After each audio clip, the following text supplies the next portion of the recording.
et en Rhône-Alpes.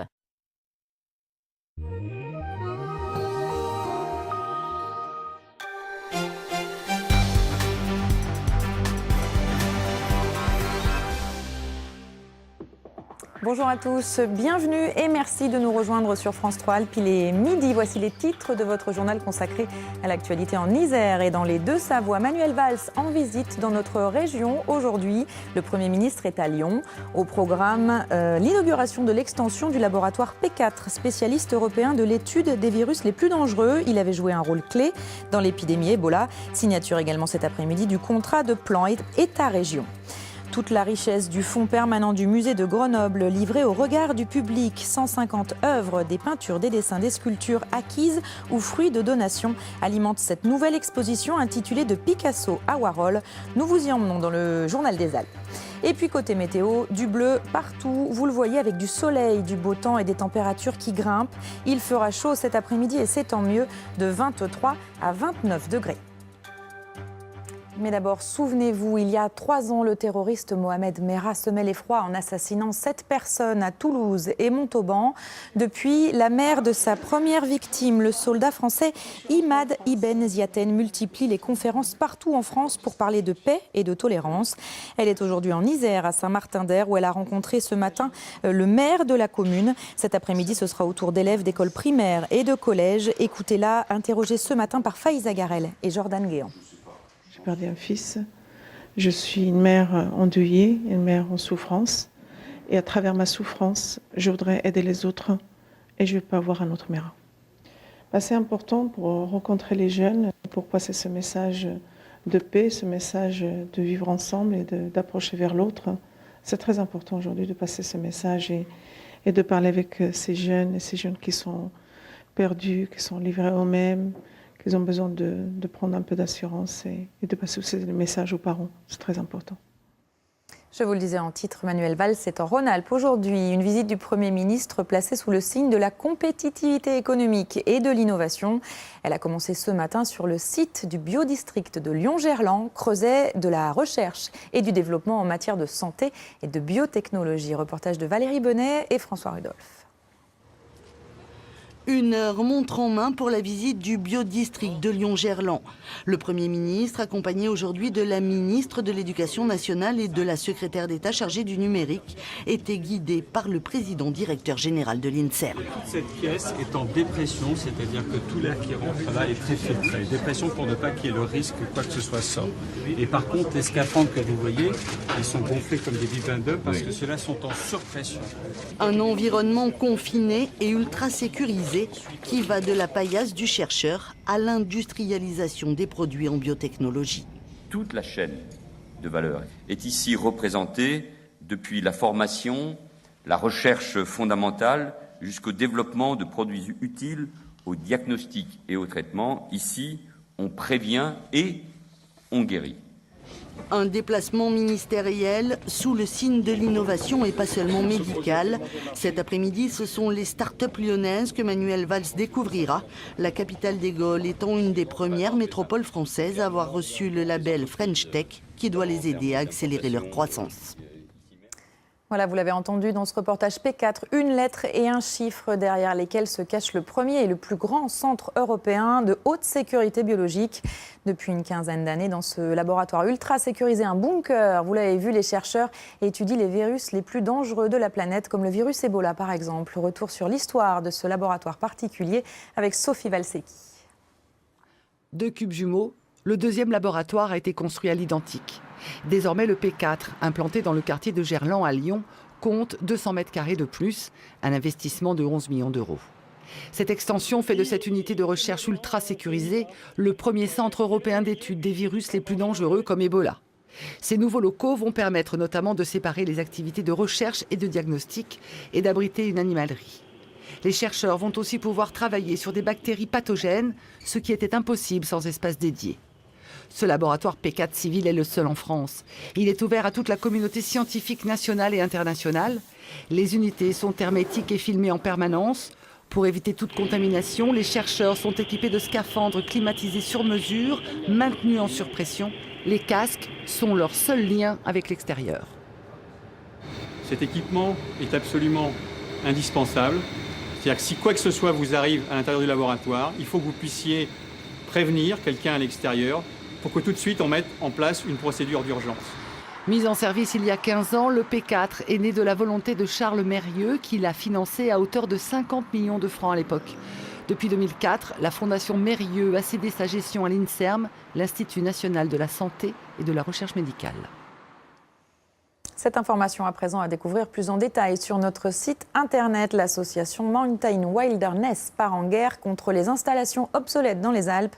Les friches industrielles, agricoles, militaires ou touristiques qui gisent sur les pentes de nos montagnes. 3000 ont ainsi déjà été recensées, comme par exemple la station de ski de Saint-Honoré sur le plateau mathésin au-dessus de Grenoble.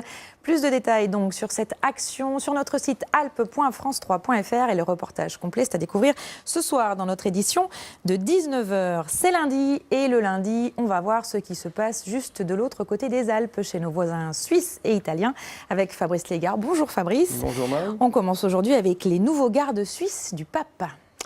Oui, alors Marie, vous allez voir sur ces images qu'ils ont prêté ces nouveaux gardes suisses serment la semaine dernière dans le Cortile San Damaso, la cour Saint-Damas du Vatican, là où les militaires de l'armée papale prêtent serment depuis, tenez-vous bien, 1506, ce n'est pas d'aujourd'hui. Ils sont 32 exactement cette fois-ci à avoir juré fidélité au pape français pour au moins 2 ans. Alors dans l'histoire des gardes suisses, le Valais est d'ailleurs le canton suisse qui a envoyé le plus de recrues à cette plus petite armée du monde, composé de 110 hommes seulement, d'où l'importance de la délégation valaisanne venue assister à la cérémonie. 27 élus venus donc en force pour essayer de convaincre le pape de venir cette année dans le Valais pour fêter les 1500 ans de la fameuse abbaye Saint-Maurice. On reste, Fabrice, dans la religion avec une image surprenante, le visage du Christ, mais jeune, enfant même. Oui, alors Marie, vous savez, pour être fidèle d'Alp Express, qu'en ce moment, des dizaines de milliers de fidèles défilent dans cette cathédrale de Turin, devant le Saint-Suaire. C'est l'ostension jusqu'à fin juin, d'où l'idée de policiers italiens du service des portraits robots de la brigade antimafia. Eh bien, ils sont partis de l'image du Christ imprimée dans ce linceul et l'ont rajeuni, vous le voyez, grâce à leurs ordinateurs. Le résultat, eh bien, vous le voyez, un portrait du Christ enfant tel que vous ne l'aviez jamais vu. Surprenant, même si, je vous le rappelle, le doute plane toujours autour du Saint-Suaire, dont la dernière datation le fait remonter au seul XIIIe siècle. Allez, direction la Suisse à présent. Ingrid Pernet et Serge Vorette nous emmènent cette semaine à la rencontre de femmes martyrisées qui, à leur sortie des camps nazis en 1945, ont trouvé en Suisse de véritables maisons de retour à la vie. Regardez, le montage est signé Laetitia Dibin. Troublantes, ces images de bonheur auxquelles elles n'ont pas eu droit pendant plusieurs années là-bas, à Ravensbrück ou à Auschwitz. Alors elles rattrapent le temps perdu. Elles étaient environ 500 anciennes déportées résistantes, comme Noëlla, la belle angevine, à être accueillies dans l'une des 9 maisons de convalescence. C'est plein de chouettes souvenirs. C'était lié surtout à l'amitié très forte qui régnait entre nous. Après les vilaines années que nous avions vécues, c'était très réconfortant d'être là avec ces sentiments si forts de solidarité. Une solidarité unique que Noëlla a décidé de revivre 70 ans plus tard, sur les traces de la directrice de la maison, Mademoiselle Irène. Alors, toute jeune et jolie. Bonjour Noëlla. Bon, je ne peux pas vous dire bonjour madame, non, parce que dans mon cœur et dans mes pensées, vous restez Mademoiselle Irène. Oui. C'est elle qui aidera les jeunes filles à retrouver leur santé. C'est elle que l'on qualifiera de maman dans ce petit carnet, le livre d'or de la maison.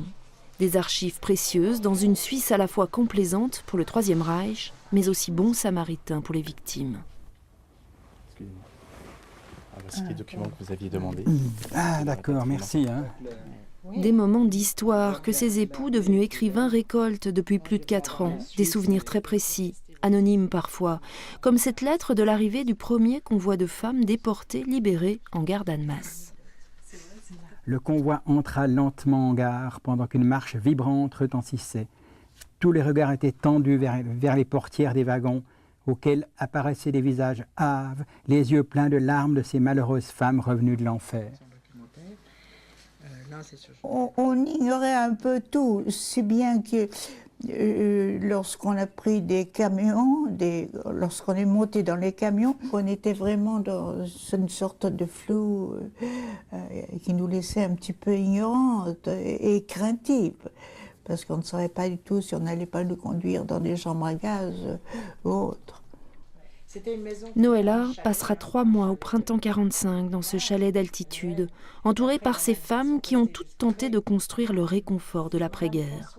Un retour à la vie, mené entre autres par Geneviève de Gaulle et Germaine Sutter-Morax. Ces 2 femmes, plus un comité d'aide, se sont mises ensemble pour créer des maisons, trouver des maisons, établir un réseau et puis accueillir environ 500 femmes de la résistance. Noëlla s'est longtemps tue sur son passé. Aujourd'hui et depuis sa rencontre avec ces chercheurs d'histoire, elle nous rappelle dans ce livre comment elle est passée d'une vie de numéro à une vie de femme. Comment elles ont toutes joué un rôle essentiel, résister sans les armes. Après la Suisse, retour en Italie, Fabrice, avec un voyage complètement fou cette fois-ci. Oui, d'ailleurs, son nom commercial à ce voyage, c'est le Crazy Italian Rally. Mais en italien, les coureurs, eux, l'appellent plus volontiers le Pazzo Viaggio. C'est en effet un voyage fou à effectuer sur tout engin ne dépassant pas les 50 cm3. Départ le 2 août prochain de Biella, dans le Piémont, donc au nord. Arrivée prévue au sud le 16 du même mois à Pachino, en Sicile. Au total, 2000 km environ à parcourir. Une aventure, en tout cas, qui séduit de plus en plus de monde chaque année. Et pour pas cher, l'inscription ne coûte que 140 € et c'est en ce moment d'ailleurs, Marie, si ça vous intéresse. Pourquoi pas, je vais y réfléchir. Pour finir, Fabrice, on reste sur la route, mais en Suisse, retour en Suisse, avec un drôle de danseur. Oui, on va le voir, hein, ce danseur du bitume, accompagné d'un seul musicien et d'un porteur d'eau, Fofwa, c'est son nom, avait décidé de parcourir la semaine dernière 100 km dans toute la Suisse romande, pas en marchant, vous le voyez, mais en dansant. Alors rassurez-vous, ce danseur du bitume n'est pas tombé sur la tête. Il entendait seulement célébrer le 10e anniversaire de la fête de la danse, une manifestation qui attire donc depuis une décennie maintenant tout ce que la Suisse romande compte de joyeux fous de la danse. Merci beaucoup Fabrice. Toujours sur la route, on va poursuivre avec un sujet qui pourrait vous plaire si vous aimez, vous aussi, les belles mécaniques, celles du XXe siècle. Plusieurs centaines de véhicules anciens étaient réunis ce week-end à Bourgoin-Jallieu en Isère.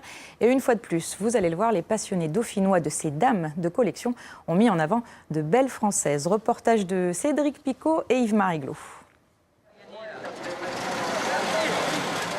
C'est une centenaire qui démarre au quart de tour. La Dietrich LC Série 1 a été fabriquée entre Bourgoin et Lyon en 1915. Le dernier exemplaire existant a été déniché par Albert Répin. L'ancien garagiste a mis quelques temps avant de maîtriser son étrange moteur semi-culbuté. J'ai passé des nuits relativement apartées parce que je n'arrivais pas à faire marcher et je me demandais si neuves elles marchaient les voitures. Que j'arrivais pas, j'ai changé le carburateur, je suis refait des pièces, j'ai tout fait. Finalement, maintenant, elle marche. Je suis content de moi, je suis satisfait de moi. Autres anciennes françaises à l'honneur, les Panhard. Le rassemblement des véhicules anciens de Bourgoin fêtait ce week-end les 125 ans de la naissance de la firme. Une histoire marquée par l'audace technologique, comme sur la mythique 24 CT et son moteur bicylindre refroidi par air, une machine en avance sur son temps. À l'actif, le bicylindre Panhard a 1600 victoires, dont une dizaine d'années aux 24 heures du Mans. Ils ont gagné les 24 heures du Mans, l'indice de performance. Elle a gagné pratiquement tous les rallyes. Cette voiture, la 24 CT, elle a gagné le Tour de Corse. Donc vous connaissez ce que c'est la Corse, pour un petit 2 cylindres, une boîte à vitesse réputée très fragile. Donc elle est arrivée première. Donc voilà, devant les Citroën, donc on est fiers. Car dans la France du XXe siècle, il n'y a pas eu que Peugeot, Renault ou Citroën. Dans le pays, il y a quelques dizaines d'années, les fabricants de voitures étaient nombreux, un monde partagé entre artisanat et industrie. La région lyonnaise, en fait, était riche puisqu'il y avait plus de 350 constructeurs. Dietrich en est un constructeur, mais il y en a bien d'autres.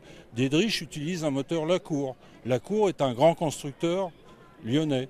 Berlier a sorti des voitures splendides. Depuis, la réalité économique a fait disparaître ces fabricants du marché pour les faire entrer dans l'histoire, un patrimoine qui fait le bonheur des collectionneurs. On quitte les belles voitures pour d'autres collections, celles du musée de Grenoble. Je vous propose à présent d'en découvrir la nouvelle exposition intitulée « De Picasso à Warhol ». Elle révèle au public toute la richesse de son fonds permanent. Des peintures, des dessins, des sculptures acquis ou reçus en don par le musée ces 10 dernières années. La visite avec Denis Vigneaud-Duguet et Jean-Pierre Rivet. Une œuvre, une statue, un miroir, un regard. 4 mots qui résument bien cette exposition qui dévoile l'aspect à la fois caché et visible du musée de Grenoble, le fonds permanent et son enrichissement continu. De Picasso à Warhol, ce sont 10 ans. 10 ans de création artistique, d'acquisition et de dons, mais aussi 10 ans de regard et d'émotion du public, en bref, 10 ans de vie. Une collection, ce n'est pas quelque chose de figé, ce n'est pas quelque chose d'inerte. Si on veut la faire vivre, il faut continuer à l'enrichir, à l'accroître. Et c'est pour ça qu'il y a une nécessité, je dirais, très, très grande de continuer à effectivement acquérir des œuvres, obtenir des dons, obtenir des dépôts aussi, effectivement, et je dirais avoir les moyens de le faire. De Picasso à Warhol, une décennie d'acquisition, un titre qui ne rend pas tout à fait compte de l'amplitude temporelle que recouvre cette exposition. Des œuvres antérieures et postérieures au XXe siècle sont présentées ici. 150 au total, chacune avec son histoire, son anecdote. Certaines tiennent particulièrement à cœur aux responsables du musée. C'est le cas par exemple du portrait de Jacqueline Kennedy par Andy Warhol. C'est devenu, depuis que nous l'avons acheté, il y a maintenant presque 10 ans, une sorte d'icône du musée de Grenoble, parce qu'effectivement, c'est une œuvre extrêmement forte et très rare. Il faut savoir qu'il y a très peu d'œuvres de Warhol dans les collections. J'ai aussi une tendresse toute particulière pour le collage cubiste de Picasso, qu'on a pu acheter grâce au Club des mécènes du musée, qui est un club qui s'est constitué il y a quelques années maintenant. Et la première grande acquisition qu'on ait faite avec ce club, ça a été ce collage cubiste de Picasso qui date de 1914 et qui est une œuvre très rare dans les collections publiques françaises. Le fonds permanent du musée de Grenoble se compose de 25 000 œuvres, ce qui en fait l'un des plus importants et des plus innovants musées de France. Une richesse et une vitalité fruit du travail exceptionnel réalisé par une lignée de conservateurs remarquables, dont fait partie Guy Tosato. Faire une exposition bilan, ça permettait tout à coup de rendre au public finalement aussi ce qu'il nous a donné, c'est-à-dire que les moyens qui sont donnés via les impôts par exemple, permettent effectivement au musée d'acquérir des œuvres. Pour Guy Tosato, un musée qui n'achète pas est un musée qui meurt. Celui de Grenoble est en tout cas bien vivant, vivant par sa richesse, vivant par son dynamisme et vivant aussi par les dizaines de milliers de regards que chaque année les visiteurs portent sur les œuvres exposées ici. De Picasso à Warhol, une exposition exceptionnelle à découvrir jusqu'au 31 août prochain au musée de Grenoble. Et c'est la fin de ce journal des Alpes. Merci de l'avoir suivi. L'information continue sur notre site internet alpes.france3.fr, sur vos tablettes et smartphones aussi, avec notre application France 3 Régions. Ce soir à 19h, c'est Daniel Despin que vous retrouvez. Je vous souhaite un très bon appétit, un très bel après-midi à tous sous le soleil. À très bientôt dans les Alpes.